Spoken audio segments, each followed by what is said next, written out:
Bonjour.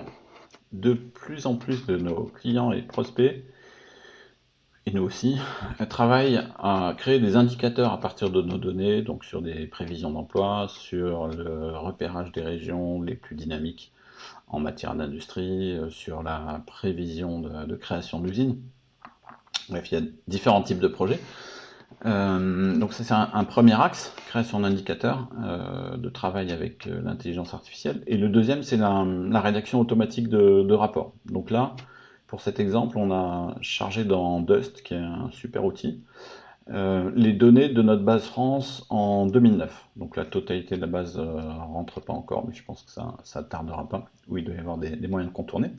Mais déjà, avec l'année 2009, on a ici montré un petit exemple sur l'automobile, dans lequel on est arrivé assez rapidement, à partir des données 2009. Donc on lui a demandé d'analyser l'emploi dans l'automobile en 2009, et il a réalisé un rapport avec le nombre d'emplois créés, les emplois supprimés, le bilan net, et il a commenté en notant une contraction significative de l'emploi, 3 fois plus d'opérations de suppression d'emplois que de création, des opérations de création qui sont en moyenne plus petites que les opérations de suppression, des infos sur le contexte économique, des considérations sur l'impact de ces opérations, et notamment une incitation à aller regarder la répartition régionale de ces données. Donc c'est une piste. Et par ailleurs, dans un autre essai, on l'a interrogé, on l'a conduit à réaliser des cartes régionales, notamment ce qu'il a fait. Mais là, on lui a demandé une projection. Donc, c'est prévisions pour 2010.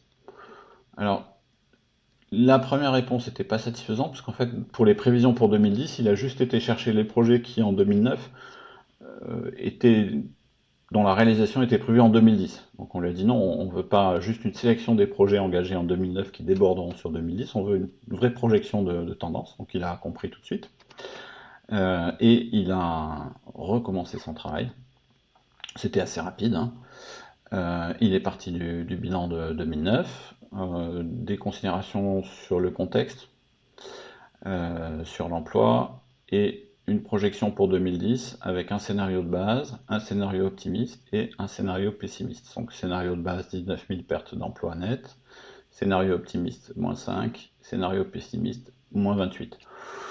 Pour l'information, c'est un moins 6 000 qu'on a enregistré pour 2010. Donc c'était plutôt son scénario optimiste qui s'est réalisé. Je rappelle qu'il n'avait pas les données pour 2010 pour réaliser ces scénarios. Il a mis quelques infos sur les facteurs influençant la projection et des éléments d'analyse en rappelant les limites de la projection. Voilà. Pour un premier essai, ça nous paraît extrêmement encourageant, et on espère que ça donnera envie à nos clients et nos prospects de jouer plus avec nos données et avec l'intelligence artificielle.